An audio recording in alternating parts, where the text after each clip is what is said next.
Assalamualaikum warahmatullahi wabarakatuh. Nama saya Fahmi Alamda Zikra dari jurusan S1 Terapan Teknologi Rekayasa Multimedia NIM 7708170022 kelas D404 dengan pembimbing 1 Bapak Adi Purna Kurniawan dan pembimbing 2 Bapak Anang Sularsa.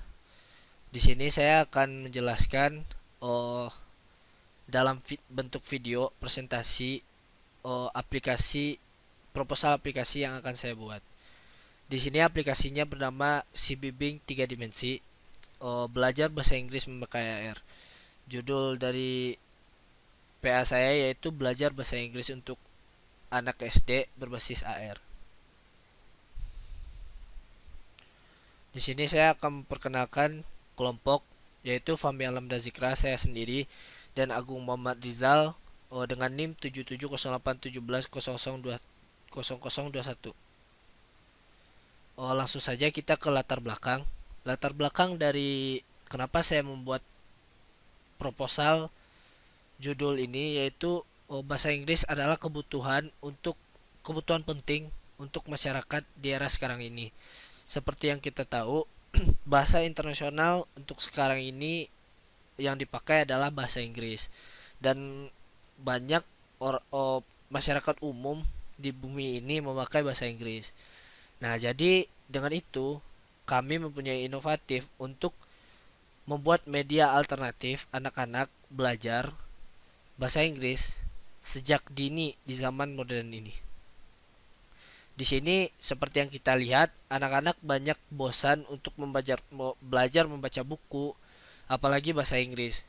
Jadi di sini kami membuat buku yang bisa digunakan lewat HP juga gitu. Rumusan masalah kenapa kami membuat ini yaitu yang pertama, bagaimana cara merancang alat pembelajaran melibatkan teknologi sehingga menarik minat anak-anak SD untuk belajar mengenal bahasa Inggris. Yang kedua, bagaimana cara membangun media pembelajaran yang dapat dengan mudah digunakan oleh anak SD. Yang ketiga, bagaimana cara menambah minat anak TK untuk belajar bahasa Inggris.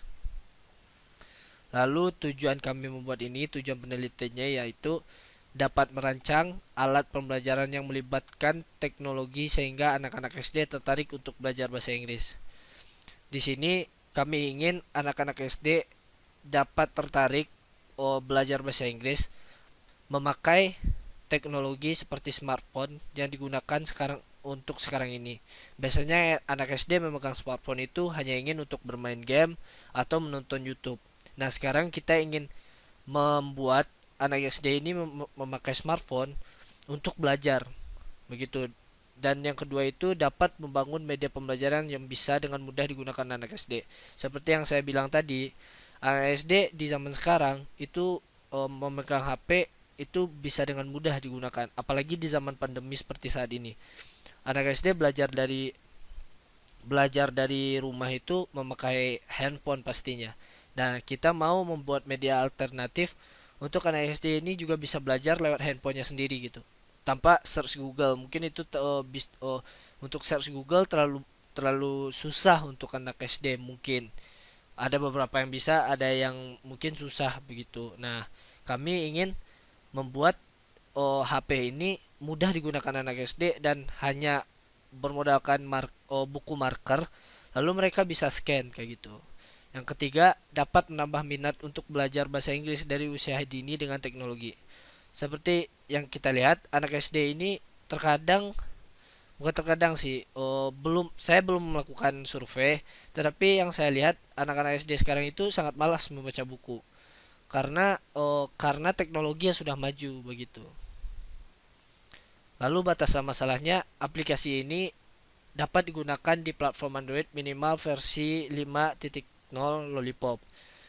Karena di sini kami membuatnya di Unity, platform yang bisa untuk memakai ini hanya OS Android untuk smartphone.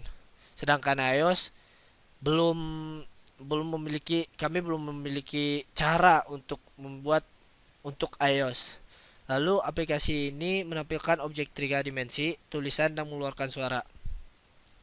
Di aplikasi ini ketika marker sudah terlihat dan di scan, nah aplikasi itu akan mengeluarkan objek tiga dimensi, tulisan, dan suara. Lalu aplikasi ini dapat digunakan di Android yang memiliki kamera 8 megapiksel minimal. Yang kedua, seperti yang dibilang di yang kedua, aplikasi ini menampilkan objek tiga dimensi, tulisan yang mengeluarkan suara. Di sini kami di slide berikutnya kami akan menjelaskan fitur-fitur apa saja yang akan ada di aplikasi si Bibing tiga dimensi. Lalu ini desain sistem umum si Bibing. Yang pertama ini mungkin agak simpel kalau dilihat dari gambarnya.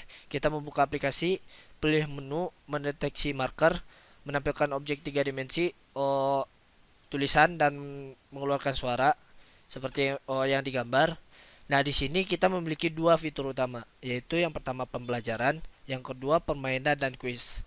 Nah, di pembelajaran ini terbagi lagi dengan sub fitur. Ada tiga sub fitur.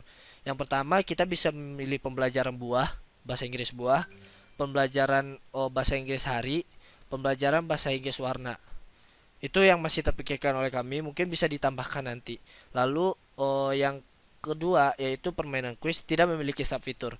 Maksud dari permainan atau kuis ini, jadi di sana kita tidak semena-mena hanya membuat pembelajaran untuk anak-anak SD ini, tetapi mereka juga bisa ngetes kemampuan mereka, kemampuan untuk mengingat mereka. Misalnya banana itu nanti akan dihilangkan beberapa hurufnya dan anak SD ini bisa menebak gitu. Kalau benar, berarti dia bisa lanjut ke kuis yang lain seperti itu. Lalu ada dua perangkat keras yang dibutuhkan untuk menjalankan aplikasi. Yang pertama itu telepon pintar, smartphone atau disebut dengan smartphone. Yang kedua itu buku marker. Di sini kami tidak hanya membuat marker yang bisa di-scan begitu. Kami ingin membuat buku marker. Jadi tidak pun jadi ini secara bisa dibilang fleksibel. Jadi ketika anak-anak itu wah, males pakai HP.